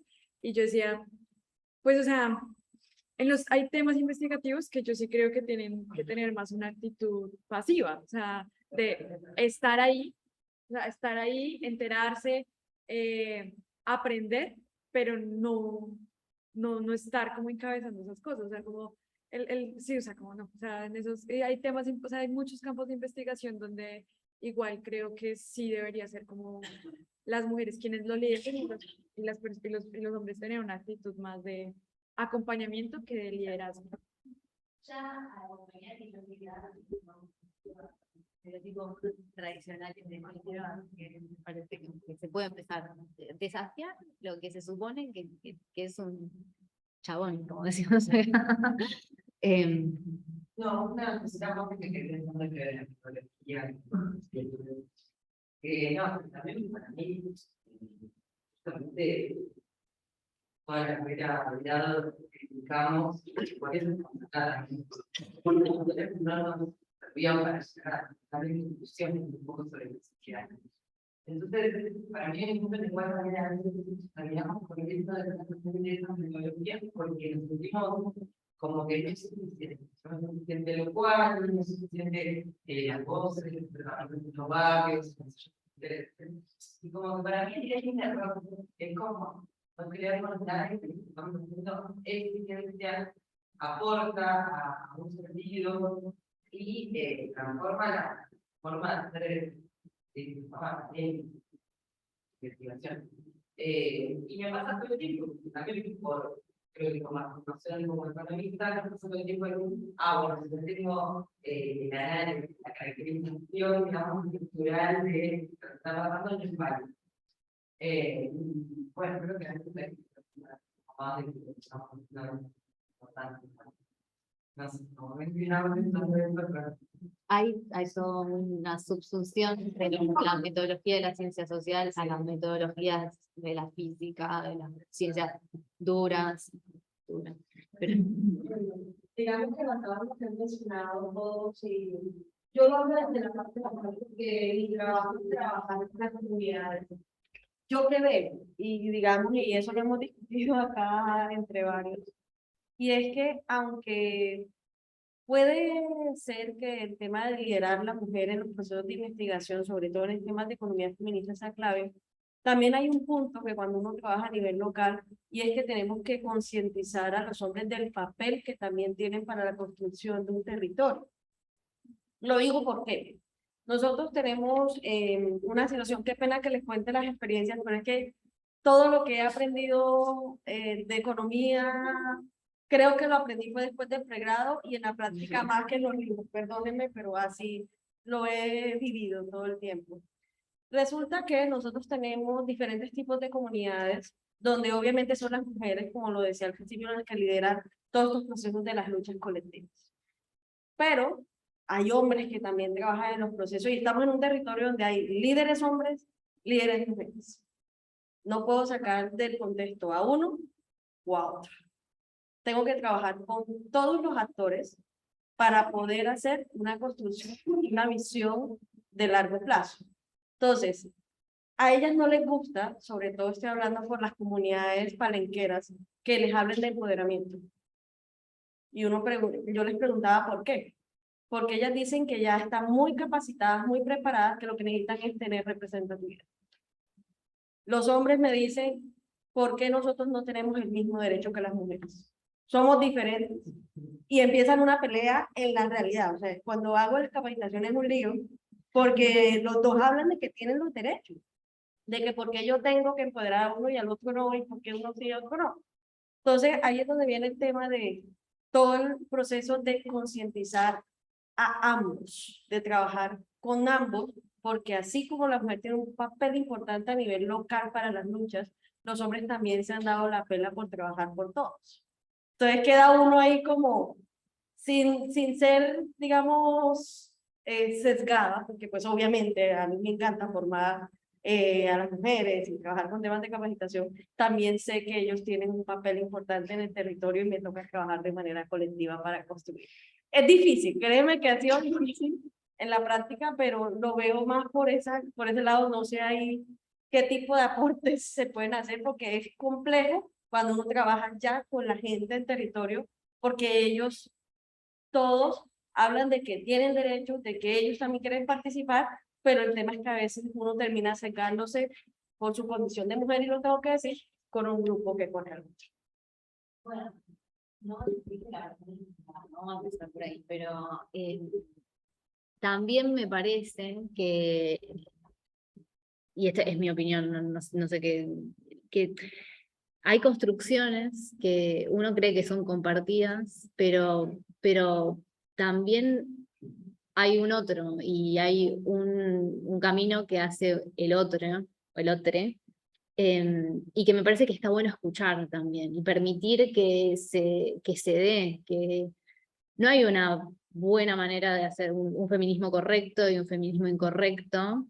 Creo que está bueno escuchar, propiciar y respetar esos procesos que se dan en comunidades que uno puede claramente darse cuenta que no son las propias, y incentivar, supongo que esa construcción desde esa identidad y desde ese lugar. Eso, no asumir que todas y todos tenemos los mismos intereses, la misma manera de construir, la misma manera de pensar el feminismo. Eso es lo que yo puedo decir. Acá en el chat pregunta José Manuel, con el objetivo de aportar a la discusión y fortalecer argumentos, ¿cómo hacer para que esta lucha por la igualdad no caiga en un escenario de ocupar espacios solo por ser mujeres per se, sin cumplir requisitos? Es decir, ¿basta con cumplir una cuota? No sé, ¿50% es suficiente? O lo que se debe buscar es la competencia, sean franca libre. Ok.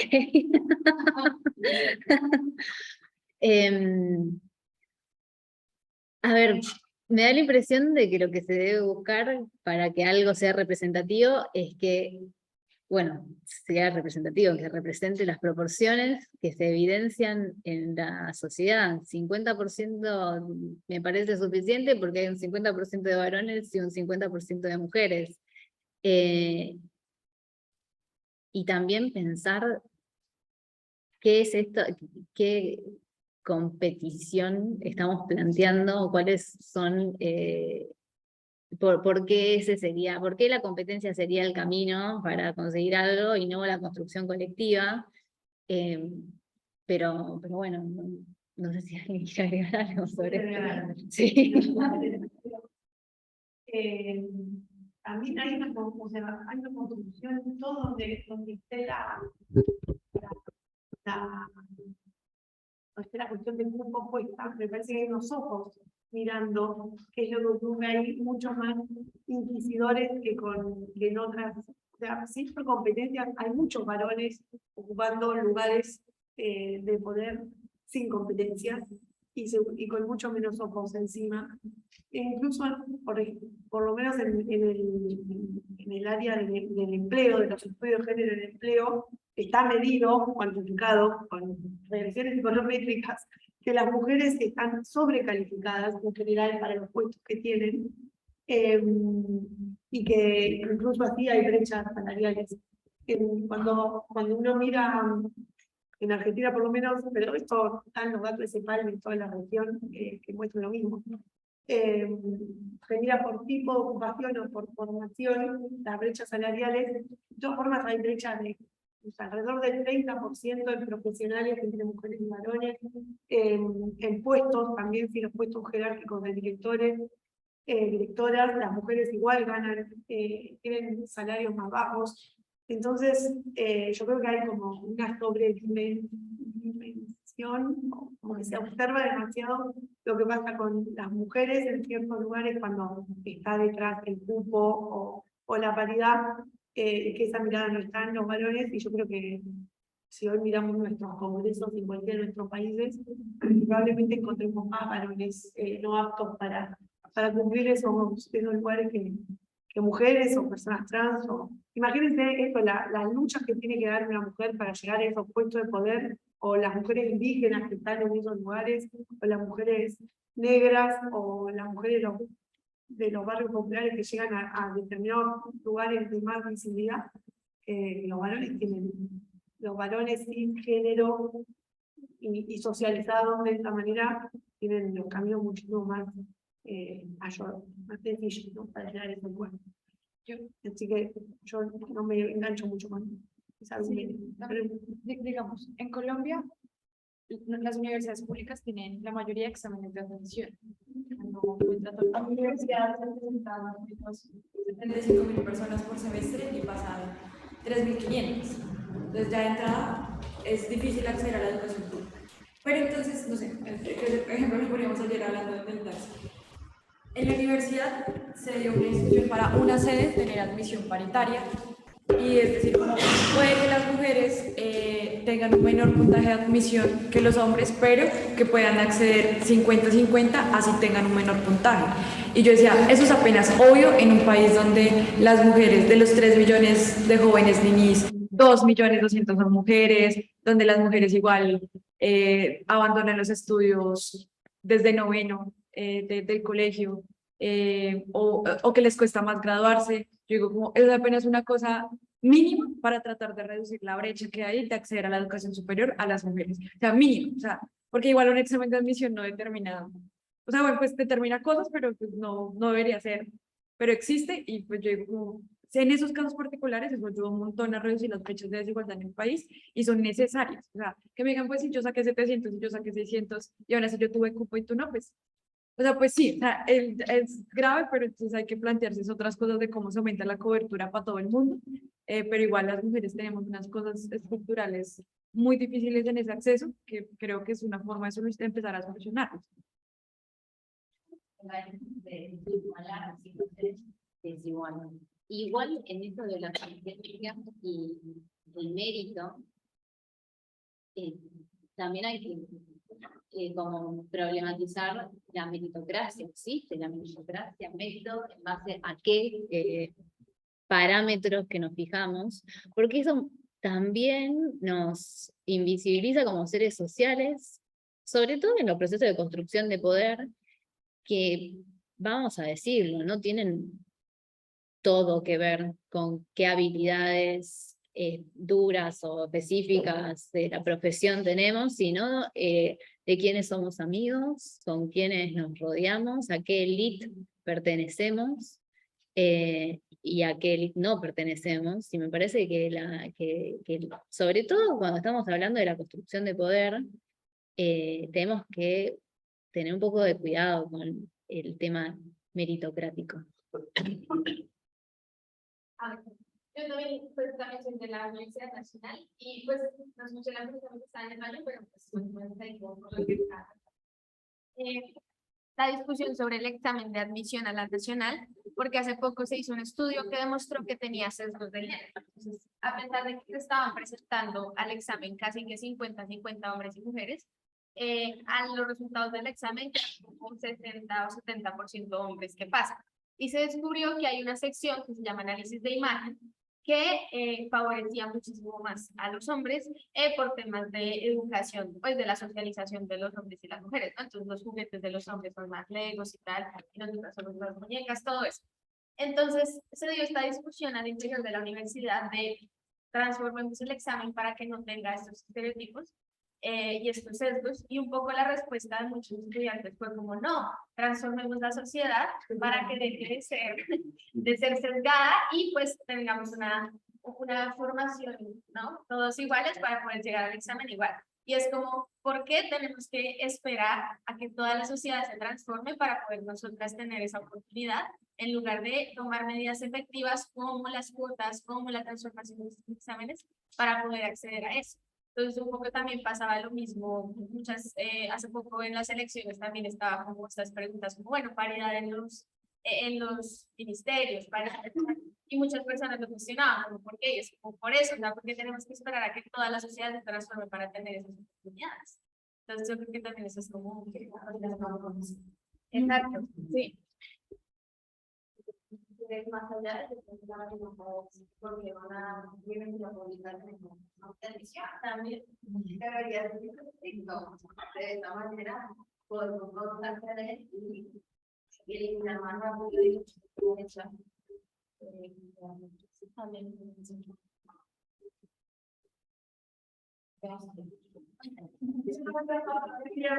A los participantes y a Julio por habernos acompañado. Los esperamos en la tarde con Juan Graña para la clase de estructuralismo y por el día de hoy nos dejamos. Hoy el día de la licenciada. Tengan cuidado en el que entran.